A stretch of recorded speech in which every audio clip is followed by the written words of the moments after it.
समझ नहीं पड़े तो जन्मों लग जाते हैं। एक छोटी सी बात को समझने के लिए जन्मों लग जाएं, और समझ पड़ जाए, समझ पुख्ता यदि हो जाए तो बड़ी से बड़ी बात भी पल में समझ में आ जाती है। आंखें धुंधली हों तो कुछ का कुछ देख सकते हैं आप, आंखें साफ हों तो वही दिखाई देगा जो है। जो है बस वही दिखाई दे जाए, इसका नाम है धर्म।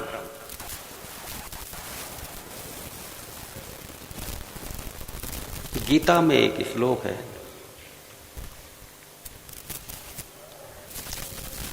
परमात्मा को शुद्ध बुद्धि से बहुत से लोगों ने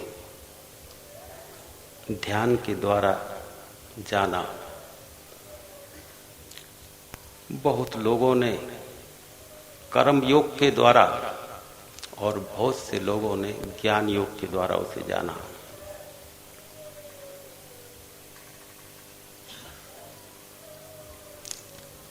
कृष्ण तो बुद्धि भी लिख सकते थे, लेकिन शुद्ध बुद्धि का प्रयोग किया।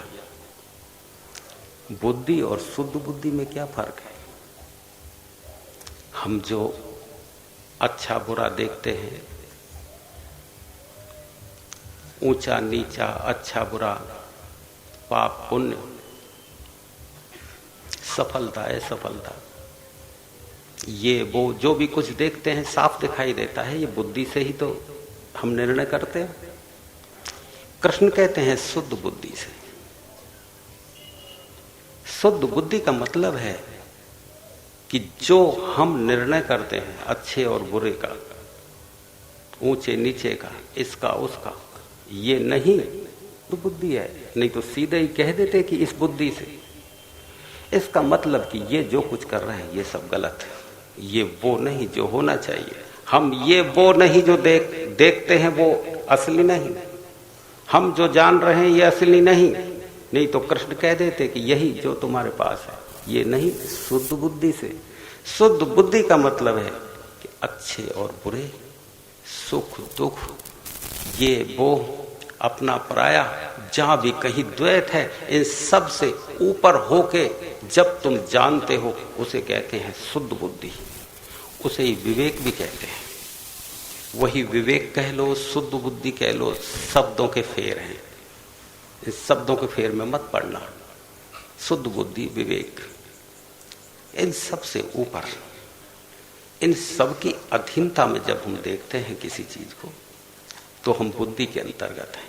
इनसे ऊपर उठ के जब हम जानते हैं किसी चीज को तो हमारी शुद्ध बुद्धि हो जाती है, हम विवेक की जागृति में आ गए हैं। तो कृष्ण कहते हैं कि जब शुद्ध बुद्धि हो, उस शुद्ध बुद्धि से बहुतेरे लोगों ने ध्यान से जाना उस परमात्मा को। आप ध्यान क्या समझते हैं? आंख बंद कर लेने पे और किसी भगवान की मूर्ति का ध्यान करें, ऐसे ध्यान समझते हैं? ये तो बुद्धि के अंतर्गत आ गई चीज तुम्हारी। ये तो बुद्धि से सोच लिया तुमने कि आंख बंद करके किसी चीज को ध्यान करते हैं, ये ध्यान है। आंख बंद करके बैठे रहो 10-10 घंटे, कुछ हो जाए तो आना मेरे पास। ये तो बुद्धि से ही सोच लिया तुमने। कहते हैं शुद्ध बुद्धि से। आंख बंद करने वालों को मैं जानता हूं। श्रृंगी मुनि 10,000 वर्ष तक पेड़ के उल्टे लटक करके ध्यान ही कर रहे थे वो। और आप शास्त्र पढ़ के देख लो, उस ध्यान करने में कुछ नहीं मिला उन्हें। अत्रि ऋषि 3-3 अग्नियों में तपते थे और वो ध्यान ही करते थे। उस ध्यान से कुछ नहीं मिला उन्हें। बुद्धि से, किसी भी क्रिया से कुछ नहीं मिलता, ध्यान नहीं सकता। शुद्ध बुद्धि से ध्यान सधेगा। ऐसा करने से कुछ नहीं मिलता। फिर वो कहते हैं कि ज्ञान योग से। आप ज्ञान किस चीज को समझते हैं? किताबों को पढ़ना, शास्त्रों को पढ़ना, अच्छा किसी को समझा सकें, तर्क से किसी को स्पष्ट कर सकें, इसी का नाम ज्ञान है। आपकी नजर में अच्छी शिक्षा आप ले लें।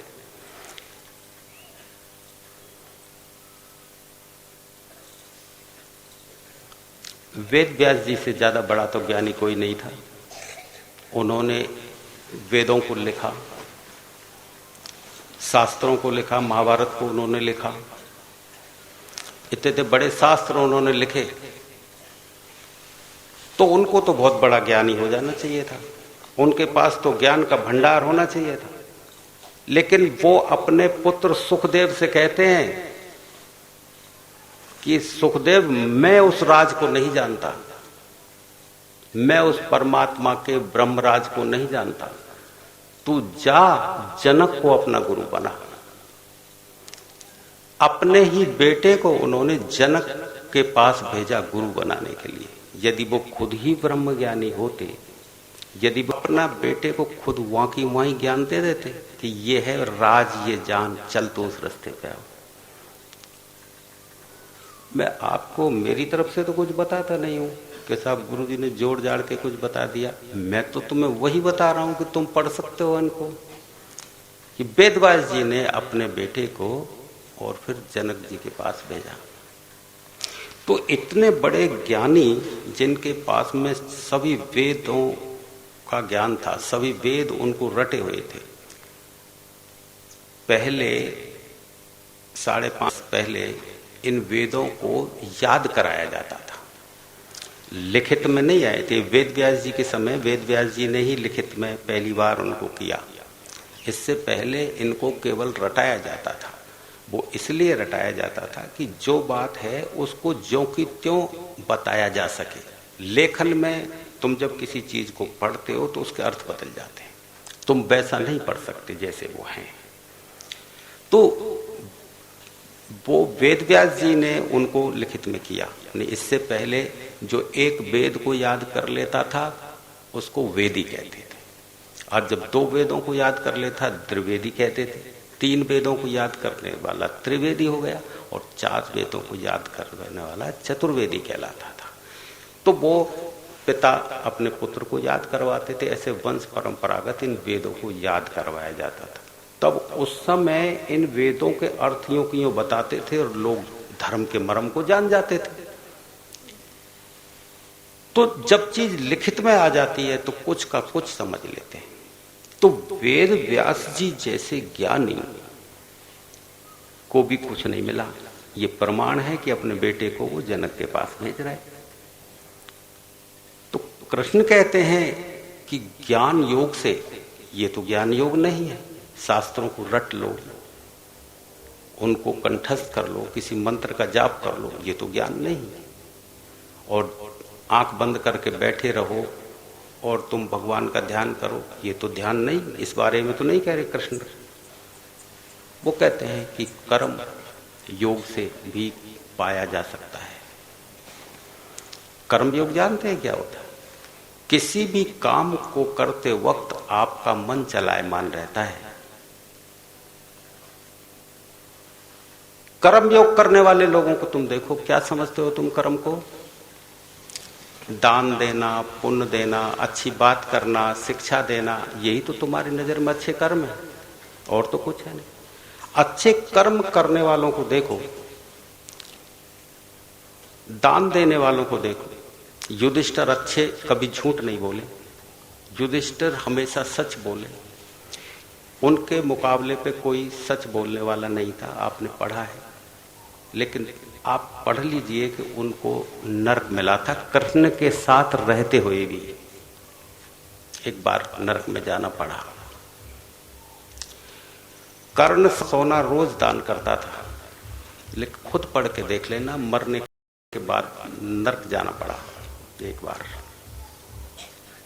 ऐसे ऐसे दानी तुम को मैंने पिछली बार लोमस ऋषि के बारे में बताया था, जो ब्रह्मा जी के पुत्र थे। लोमस ऋषि ने कई जन्मों तक गंगा स्नान किया।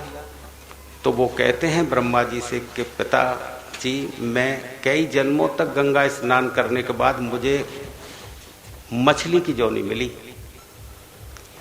उन्होंने तुलसी पूजा की कई जन्मों तक, तो वो कहते हैं मैं कई जन्मों तुलसी की पूजा करने के बाद मैं तुलसी का कीड़ा बना। वो कहते हैं कि कई कई जन्मों तक मैंने पुण्य किया लेकिन मुझे कुछ नहीं मिला। अलग अलग उन्होंने बहुत सारी विवेचना की है, मैं ज्यादा आपके सामने स्पष्ट नहीं करना चाहता क्योंकि पिछली बार लंबा कर दिया था, मैंने बता दिया था सारा। लोमस ऋषि ब्रह्मा जी के पुत्र थे, इतना करने के बाद भी उनका मोक्ष नहीं हो सका, कल्याण नहीं हो सका, इतने कर्म अच्छे करने के बाद भी नहीं हो सका। तो कृष्ण इस कर्म के बारे में तो नहीं कह रहे हैं, इतना तो पक्का है, कृष्ण कुछ और कहना चाहते हैं। कृष्ण ना तो इस कर्म के बारे में कहे अच्छे अच्छे कितने ही कर्म कर लो, अच्छे अच्छे कितना ही ज्ञान पढ़ लो, अच्छे अच्छे कितना ही ध्यान कर लो, इस ना ध्यान के बारे में, ना इस ज्ञान के बारे में, और ना ही इन कर्मों के बारे में जिन्हें तुम अच्छा समझ के कर रहे हो, इसके बारे में तो कतई नहीं कहते, इसको तो तुम ही जानते हो। कृष्ण शुद्ध बुद्धि से कुछ और करवाना चाहते हैं, बुद्धि से नहीं। ये तो सब बुद्धि से हो गया, वो शुद्ध बुद्धि की तरफ इशारा करते हैं। शुद्ध बुद्धि कब होगी? शुद्ध बुद्धि होगी जब समर्पण होगा तुम्हारा, जब अहंकार दूर हटेगा।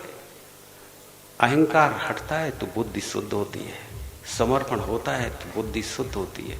तुम समर्पण करोगे कहां? कोई जगह तो चाहिए समर्पण करने के लिए। तुम कहां अपने अहंकार को झुका पाओगे? कोई जगह तो होनी चाहिए। उसी जगह के लिए कृष्ण कहते हैं कि हे अर्जुन, तो उन महात्माओं की खोज करना जा करके जो आत्मज्ञानी है, उनके पास बैठ जाना जाके, कुछ कहना ही मत, कुछ कहना मत, जितना कहेगा सब बेकार है, वो सब जानते हैं। तुम तो खाली होके चले जाना, खाली पे कुछ लिखा जा सकता है, बस खाली होके चले जाना। खाली ब्लैक बोर्ड होता है तो उस पर कुछ लिख सकते हैं, पहले से कुछ लिखा हुआ है तो लिखा नहीं जा सकता। तुम्हारे चेतना पे बहुत कुछ लिखा हुआ है, आप बहुत कुछ जानते हैं, मैं ये भी जानता हूं, मैं ध्यान भी जानता हूं, मैं योग भी जानता हूं, मैंने इतनी किताबें पढ़ी हैं, वो कुछ पढ़िए, बंद कर दो इन किताबों, बंद करो इस ज्ञान को, उससे कुछ होने वाला नहीं है। आप तो उस महात्मा की तलाश करो जो आत्मा के ज्ञान से भरा हुआ है, उसके पास बैठ जाना। कृष्ण कहते हैं कि अर्जुन खोजना उन महात्माओं को और उनके पास बैठ जाना, वो जानते हैं उस ज्ञान को। क्योंकि आत्मा के बारे में कुछ कहा नहीं जा सकता। कृष्ण कहते हैं कि आत्मा अचिंत्य हो, आत्मा अचिंत्य है। अब व्यक्तो अयम, व्यक्त नहीं की जा सकती, कहा ही नहीं जा सकता। अविकारो अयम, सभी विकारों से अलग है, जिसके बारे में कुछ कहा ना जा सके, जो अचिंत्य है, उसके बारे में सोच सोच के पढ़ पढ़ के करोगे। यदि समझ ना पड़े तो जन्म बीत जाते हैं, और समझ पड़ गए भगवान। उमा मरम ये काहू ना जाना, क्षण में प्रगट भय भगवाना।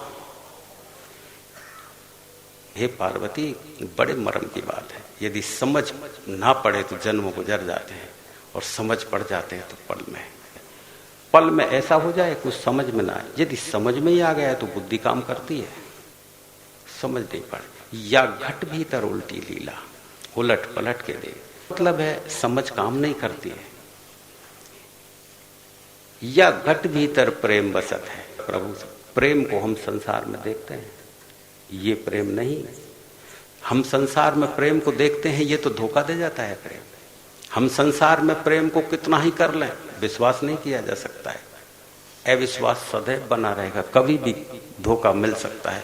तो इस प्रेम के बारे में नहीं, यदि प्रेम देखना है तो कर प्रभु से देख, उस से करना, उस प्रभु से करके देखना, और जब वो असली प्रेम उभरेगा तो उस प्रेम को झेल नहीं पाओगे बेटा। जब तुम कहोगे कि प्रेम ये है, हमने तो इस दुनिया प्रेम किया, हमने तो अपना सब कुछ लुटा दिया, लेकिन हमें कुछ नहीं मिला, आनंद तो आया नहीं, बस आनंद खोजा जरूर था, लेकिन आनंद जैसा लगा, लेकिन पास में गए तो पीड़ा मिली। तुम किसी भी दिन उससे प्रेम करना, असली प्रेम, उस याद में आनंद आएगा। रस बरसत है घूंट घूंट करके, उस प्रेम में जो रस बरसेगा उसको घूंट घूंट के पीने में कुछ और मजा। तुम देखना, कभी तुम किसी चीज को एक साथ पी जाओ तो टेस्ट नहीं आता एक साथ पीने में। एक साथ मत पीना, घूंट घूंट के पीने में कुछ और बात होती है बेटा। एक घूंट पियो तो पता तो रहता है कि हम एक घूंट पी रहे हैं, दूसरी घूंट पीते तो पता लगता है कि हमने दूसरी घूंट पी। एक सर में तो रस बरसत है। जब तुम प्रेम में डूबोगे ना, जब तुम उस प्रेम में नहाओगे तो पता लगेगा असली प्रेम ये है। नकली का पता कब लगता है? जब असली का पता लगे। तुम्हें सपने का पता कब लगेगा? जब तुम जगोगे तब। और नहीं जगो तो सपना ही असली लगने लगेगा कि ये असली है। तुम राजा बन गए तो सोचोगे हम तो राजा ही हैं, नहीं भिखारी बन गए तो पता लगेगा हम तो भिखारी हैं। लेकिन जगोगे जब पता लगेगा कि मामला खराब हो गया, हम तो अकड़ के खड़े थे कि राजा हम हैं, लेकिन जग के देखा तो खाट पे ही सो रहे हैं। तो ये जागरण के बाद में जब सपने का पता लगता है, तो ये जो मैं बता रहा हूं ना, ये प्रेम को जो आप असली समझ रहे हो, ये भक्ति असली समझ रहे हो, जब एक जागरण और है जो गुरु के द्वारा दिया जाता है। सदगुरु के पास जाओगे ना बेटा तो बैठते ही पता लग जाएगा सच्ची जगह आ गई, कहीं जाना ही नहीं है। खोज लेना फिर वहां, खोजा जा सके तो, खोजना जानो तो खोज। वो कहते हैं ना भजन में, अभी सुरेश जी गा रहे थे भजन में कि वो गाते थे ना, पीछे पीछे भजन गाया था, कौन सा था कि मतलब नाग पिटारी राणा ने भेजी, कौन सा था भजन? मीरा बाई का भजन था। तो वो भजन गाते थे तो उसको देखना तुम कि वो पता लगेगा कि असली क्या है। तो असली का पता कब लगता है? नकली का पता कब लगता है? जब असली सामने आए। तो ये जो अवस्था है, उमा मरम ये कहूं न जाना, क्षण में प्रगट भये भगवान। उमा कहूं मैं अनुभव अपना, भजन जगत सब सपना। अरे पार्वती एक जागरण और है, उस जागरण को जब जानेगी तो पता लगेगा ये प्रेम भी नकली, ये भक्ति भी नकली, और ये बुद्धि भी नकली, सब नकली। असली बुद्धि जब जागृत होगी, उसी के लिए कृष्ण कहते हैं कि शुद्ध बुद्धि जागृत होगी तो ये बुद्धि पे भी भरोसा खत्म हो जाएगा, ये भी फंसाने का काम करती है। इस मन पे भी भरोसा खत्म हो जाएगा, इस प्रेम पे भी भरोसा खत्म हो जाएगा। हम असली जब तक ही मानते हैं, जब तक हम नकली को ही असली तब तक मानते हैं जब तक हमने असली को नहीं देखा। जब घड़ी असली देखते हैं तो पता, फिर क्यों पकड़ेंगे हम नकली को? हम नकली को तब तक ही तो पकड़ते हैं बेटा जब तक हमको पता नहीं असली का। असली का पता लगते ही नकली अपने आप छूट जाता है। क्यों पकड़े रखेंगे क्या? जब हमने असली चीज पकड़ ली तो असली पकड़ ली तो क्यों फिर पकड़ में आएगी? तुम कई बार सोचते हो कि इसने अपना घर छोड़ दिया, इसने, तो वो छोड़ने वाले हैं ना, उनको कुछ नहीं मिलता, और जिनका छूट जाता है उनको सब कुछ मिलता है। बात समझ में आती कि नहीं? जो छोड़ते हैं ना वो पागल हैं, जिनका छूट जाता है वो शुद्ध बुद्धि है। छूट ही जाना चाहिए। जिसको असली घर का मतलब क्या होता है? घर का मतलब ये नहीं पत्नी बच्चे मकान जा, ये नहीं, पकड़ मोह ये है। थोड़ी घर छोड़ देने के बाद में मानो तुम्हारा मोह नहीं छूटा तो क्या छूटा, और घर में रह के ही तुम्हारा मोह यदि बैलेंस हो गया मान लीजिए तो छूट गया। छूटने का मतलब आंखों से ओझल हो जाना नहीं, छूटने का मतलब तुम्हारे मोह की पकड़ कम हो जाना होता है। असली चीज को समझो, जिस घड़ी असली चीज समझ में आएगी तुम्हारी खोज चालू हो जाएगी, पूरी चालू हो जाएगी। तो वो कहते हैं या घट भीतर भक्ति नहीं, ये ठपा तिलक लगा के कमंडल हाथ में ले लिया, नहीं, ये नकली है, ये ढोंग है, ये दिखावा है। असली भक्ति जगेगी ना बेटा तो ऐसे रोना फूटेगा कि लोग देखेंगे क्यों रो रहा है, फूटेगा कि कमाल हो गया, किसी कारण से हंसते थे बिना बात हंस रहा है। ऐसे नाचोगे कि कुंडी अंदर से बंद कर लोगे और अपने को दिखाओगे। भक्ति फूटेगी ना तो पता लगेगा ये है असली भक्ति। वो भक्ति नहीं कमंडल लेके चल दी, वो दिखावा। तो इस घट भीतर उल्टी लीला, या घट भीतर चांद सितारे, या घट भीतर गंगा जमुना। देखने में तो ऐसा लगता है कि इतनी बड़ी गंगा इसमें कैसे आ जाएगी, इतनी बड़ी जमुना इसमें कैसे आ जाएगी, लेकिन अभी तुमको पता ही नहीं है। इसमें तो ऐसा आ जाए कि तुम देखना पल पल में बन रही ये दुनिया, पूरी पल पल में, एक क्षण क्षण में कितनी सृष्टियां बन रही, कितनी नष्ट हो रही, अभी तुम्हें कुछ पता नहीं। इसमें अंदर कैसे आ सकता है? तो यदि इसको डॉक्टर लोग देखें, चीर फाड़ करें तो खून निकलता है, इसमें हड्डियां निकलती हैं, इसमें मांस मज्जा निकलता है, तो इसमें तो नहीं निकलती कोई सृष्टि। इसमें सृष्टि क्या, क्यों गुरु जी बता रहे हैं, न प्रेम निकलता, न भक्ति निकलती, न कुछ उल्टा जो सूरज से कुछ नहीं निकलता। गुरु जी कहते हैं कि इसमें अंदर है। ये बेटा जानने के लिए तो समर्पण चाहिए, शुद्ध बुद्धि चाहिए, शुद्ध बुद्धि से समझ में आता है। तो आप ऐसा मत समझिए कि मेरे इस प्रवचन से आपने समझ लिया और शुद्ध बुद्धि हो जाएंगे, नहीं होंगे। पकड़ना ही मत इन शब्दों को, बिल्कुल सुन लेना, प्रेम की फुहार समझ लेना कि गुरु जी आपसे प्रेम बरसा रहे हैं। इनको भी पकड़ लिया ना तो मामला ही खराब है। पकड़ना ही मत, सुनना, जैसे बच्चे की तरह सुना और प्रेम से ना जाना। क्योंकि मैं तुमको कुछ समझाने के लिए नहीं बोलता कभी भी, मैं तुम्हें कोई ज्ञान देना ही नहीं चाहता, मैं तो ज्ञान को छुड़ाना चाहता हूं जो तुमने अब तक भरा है। जो अब तक तुमने ये पीड़ा भरी है ना, जन्मों जन्मों, इसी जन्म की नहीं है ये पीड़ा, जन्मों जन्मों जो तुमने इकट्ठा किया है, मैं इसको त्याग करवा देना चाहता हूं। बिल्कुल त्यागी इसी को बोलते हैं। ये त्यागी महात्मा किसको बोलते हैं? ये त्यागी महात्मा मेरी नजर में वो है जो ये ज्ञान जो इकट्ठा किया है इसे छुड़ा दे, वो है त्यागी महात्मा। जब बन जाते हो तुम त्यागी महात्मा, और नहीं त्यागी वैगी ये नहीं घर छोड़ के भग गए, बन गए सन्यासी, नंगे हो गए, आगे त्यागी नहीं है, वो तो पूरा ही गलत मामला है। ये तो ज्ञान है ना, इसे छूट जाए तुम्हारा, त्यागी हो गए बस। तो यागट भीतर उल्टी लीला, ये उल्टी लीला जिस घड़ी समझ में आएगी ना बेटा, गुरु में फर्क होता है और सदगुरु में अंतर है। गुरु और सदगुरु बहुत फर्क पड़ता है। सदगुरु प्यार से बोल सकते हैं तुम्हें, सदगुरु तो तुम्हें आश्वासन दे सकते हैं कि अरे बेटा चिंता क्यों करता है, सुख आएंगे, अरे बेटा चिंता क्यों करता है, कुछ दिन की बात है, ठहर थोड़े दिन और, घबराए मत, ठीक है। सदगुरु आश्वासन नहीं देता कभी। सदगुरु कहता है कि सामना कर, जो है आएंगे ही, ये कर्मों से मिलते हैं, तैने जो कर्म किए हैं उसे भोगना ही पड़ेगा, इससे आंखें मत चुरा, भोगना ही पड़ेगा इसे। जो कर्म किए हैं वो भोगने पड़ते हैं। ऐसा नहीं होता कि तुम कर्म करो और भोगो नहीं। तुम पूछो पंडित पुजारियों से जाके ये दुख कब मिटेंगे, ये कब आएंगे, ये कर्म अनुसार आते हैं, ये चले जाएंगे। दया को तुम जानते नहीं है। दया उस घड़ी पता लगेगी जिस घड़ी तुम चैतन्य होगे। जिस घड़ी तुम्हारी थोड़ा हल्का भी एक बूंद टपक गई तो पता लगेगा हर क्षण दया ही बरस रही, नहीं मामला ही खत्म हो लेता, मामला खत्म हो जाता बिल्कुल। ये दया से ही बच गया मामला, नहीं तो ये तो बिल्कुल ही खत्म हो जाता, ये तो मकान ढह जाता अभी ये मकान तो बिल्कुल ही ढह जाता, दया नहीं होती तो मामला ही खराब हो जाता है बिल्कुल। तो ये हारी है, ये बीमारी है, ये दुख है, ये आते रहेंगे, ये मिटने वाले नहीं है बेटा। इनसे थोड़ा इलाज करवाओ। भगवान ने बनाए हैं डॉक्टर, ये दवाइयाँ उसी की प्रकृति में से ली हैं उन डॉक्टरों ने, कहीं और से नहीं ले आए हैं, तो उसी की दया से हो रहा है सब काम। तो ये वैद्य है, कहाँ से ले आए दवाई, उसी की प्रकृति में से बना रहे, तो भगवान की दया। तो अभी आप दया को जब समझेंगे तो आपको पता लगेगा। तो कृष्ण कहते हैं कि तमेव शरणम गच्छ सर्वभावेन भारत।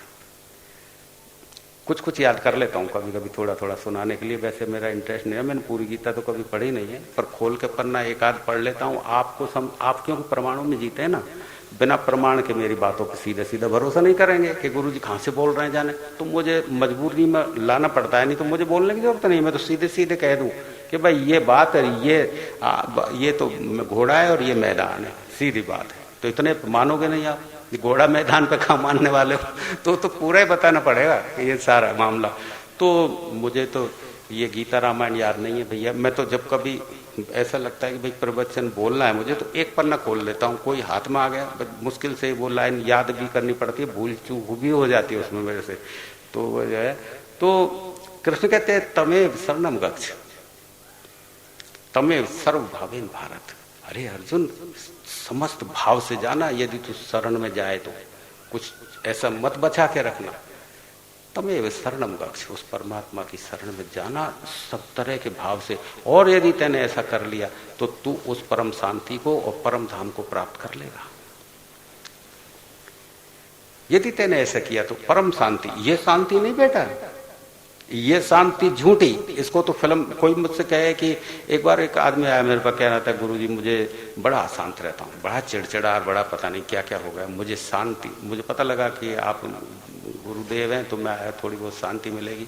मैंने कि कहाँ दरवाजे खटखटा लिया, मेरे पास तो अशांति मिलेगी और शांति का काम कहाँ है, कहाँ गलत जगह आ गया, किसने बताया तुझे मेरे पास शांति मिलेगी? भैया तो 3 घंटे की फिल्म देख या, वहां शांति मिलेगी, या कोई रामायण गीता पढ़ ले, मंदिर में घंटी बजा, कुछ जाप जप कर ले, शांति आराम से मिल जाएगी। तू कहाँ आया मेरे पास शांति? मैं तो अभी ऐसी उखाड़ पछाड़ लगा दूंगा कि उल्टी दूधी तेरे को मतलब जो है अशांति हो जाएगी। अभी मैं कह दूंगा ये गलत और ये सही नहीं है, ये गलत ये सही नहीं है, तू जो करता है तू तू तू कह देगा गुरुजी मैंने इतने पुण्य करे, मैं कह दूंगा नहीं नहीं ये गलत है, तो तेरे तो लग गई ना उखाड़ पछाड़ कि मैंने तो अब तक कितना पैसा जाने दान में दे दिया और गुरुजी ने कह दिया ये सब गलत है, तो तेरे तो गया पूरा पानी में जाता, देखेगा इतने पैसे को।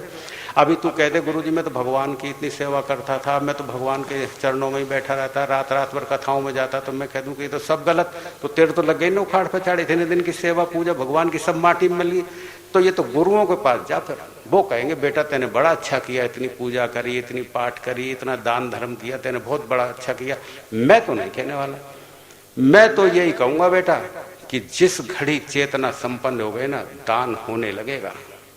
जब दान होने लगे तो समझना अब सही, जब पूजा होने लगे तो समझना अब पूजा, जब तड़फ अंदर लगने लगे और पैर भागने लगे तो समझना हो गई भक्ति चेहरा। ये किसी सदगुरु के पास जाने से हो सकता है ऐसा नहीं, वो तो पता लगेगा, एक एक चीज का पता लगता है। तो तमेव शरणम गक्ष, सर्व भावेन भारत, सभी भाव से जाना, कुछ बचा के मत रखना। बचा के रखने से समर्पण नहीं होता। अभी तुम जो भी आते हो झुक जाते हो, तुम झुकते हो, किसी मूर्ति के सामने जाओ तो केवल झुकते हो, टूट कहां पाते? अहंकार तो वहां भी खड़ा है तुम्हारा, कोई भी झुक जाए, पैर तो कोई भी छू ले, इससे क्या फर्क पड़ता? जिस घड़ी टूट जाते हो, बिखर जाते हो, तो होता है झुकना। इसे झुकना नहीं कहते। जैसे तुम झुकते हो कि साहब झुकते चले, खूब झुको, जिंदगी भर झुको, क्या फर्क पड़ा तुम में? तुम रात और दिन मंदिरों में जा रहे हो, झुकी तो रहे हो, साष्टांग दंडवत कर रहे हो, क्या फर्क पड़ा तुम्हें? एक बार का झुकना ही बहुत पर्याप्त होता है। एक बार का झुकना ही जीवन में झुकाव ले आता है। तुम तो रोज रोज झुक रहे हो, तुम्हारे अंदर तो इतना भी झुकाव नहीं आया, तुम तो थोड़ी देर में ही और अपना रंग दिखा देते हो। तो कैसे कहते हैं कि ये इसको झुकना कहते हैं? तो गुरुजी तो कह दें अभी कि भाई ये तो तुम सब गलत कर रहे हो, तो तुम्हारा तो उखाड़ पछाड़ लग जाए, तो तुम तो कहो गुरुजी हम तो शांति के लिए आए थे, आपने तो हम मुझे और अशांत कर दिया। अरे भाई अशांत तुम हो रहे हो, मैं तो वही कह रहा हूं जो है। मैं तो तुमसे ऐसे अशांत थोड़ी करना चाह रहा हूं तो कि तुम्हारे कोई झंझट पैदा हो जाए। अरे मैं तो जो है उस बात को कह रहा हूं। अब तुम गलत में लिप्त हो और तुम अशांत हो रहे हो, तो मैं क्या करूं? और पर इतना जरूर बता देता हूं, उस अशांति से ये अशांति बढ़िया है, कम से कम कहीं अच्छी जगह पे ले जाके छोड़ेगी, और वो अशांति तुम अशांति में ले जाके छोड़ेगी, इतना जरूर। तो तुम यदि उस अशांति को हटवाने के लिए आए हो तो फिल्म देखे आओ 3 घंटे के, बढ़िया रहेगा। घंटी बजाओ, मंदिर में जाके थोड़ी शांति हो जाए। तो आप जो है इतना जरूर ध्यान रखो बेटा, असली चीज कुछ और है। तो जैसे ही तुम, तो मुझे एक और श्लोक याद आता है। कृष्ण कहते हैं कि इस ज्ञान को यदि तुमने प्राप्त कर लिया, यदि इस ज्ञान को मनुष्य प्राप्त कर ले, कौन सा ज्ञान? या आत्मा वाला। इस ज्ञान को यदि मनुष्य प्राप्त कर ले तो मेरी जैसी प्रकृति को प्राप्त हो सकता है। मेरी जैसी प्रकृति का मतलब जानते हैं क्या होता है? कि खुद भी तुम कृष्ण बन सकते हो यदि तुम्हारी आत्मा चैतन्य हो जाती है। कृष्ण जो जानता था वो तुम जान जाते हो, तो कृष्ण की जानकारी और तुम्हारी जानकारी बराबर हो जाती, फिर अलग लगते। इसका मतलब उसमें और तुम में कोई भेद नहीं रहता, कि आत्मा सबकी बराबर है। बहुत लंबी चर्चाएं चलेंगी, फिर कभी बैठेंगे, तो मेरे ख्याल से तो पर्याप्त हो गया तुम्हारा हमारा बैठना। अब थोड़ी देर के लिए अपन भजन करते हैं, कीर्तन करते हैं। श्री कृष्ण गोविंद हरे मुरारी, हे नारायण वासुदेवा। श्री कृष्ण गोविंद हरे मुरारी, हे नाथ नारायण वासुदेवा। श्री कृष्ण गोविंद हरे मुरारी, हे नाथ वासुदेवा श्री कृष्ण गोविंद हरे मुरारी। हे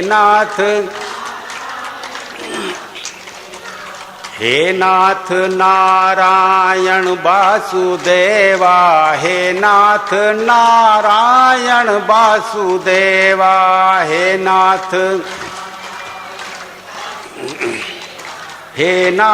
नारायण वासुदेवा, हे नाथ नारायण वासुदेवा, हे नाथ नारायण वासुदेवा,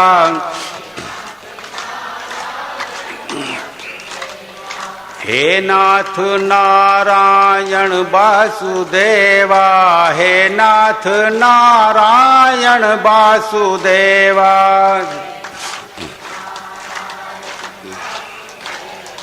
हे नाथ नारायण वासुदेवा, हे नाथ नारायण वासुदेवा, हे नाथ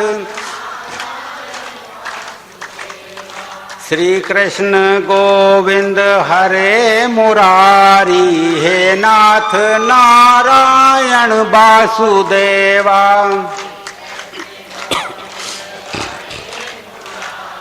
हे नाथ नारायण वासुदेवा, श्री कृष्ण गोविंद। छोड़ दो देवा, श्री कृष्ण गोविंद हरे। छोड़ दो। हे नाथ नारायण वासुदेवा, श्री कृष्ण गोविंद हरे मुरारी। हे नाथ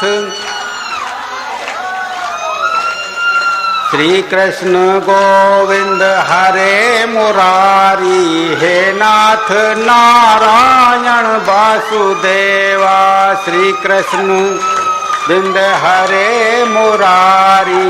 हे नाथ श्री कृष्ण गोविंद हरे मुरारी। हे नाथ नारायण वासुदेवा, श्री कृष्ण हरे मुरारी। हे नाथ नारायण वासुदेवा, श्री कृष्ण हरे मुरारी। हे नाथ नारायण वासुदेवा, हे नाथ देवा, हे नाथ नारायण वासुदेवा, हे नाथ नारायण वासुदेवा,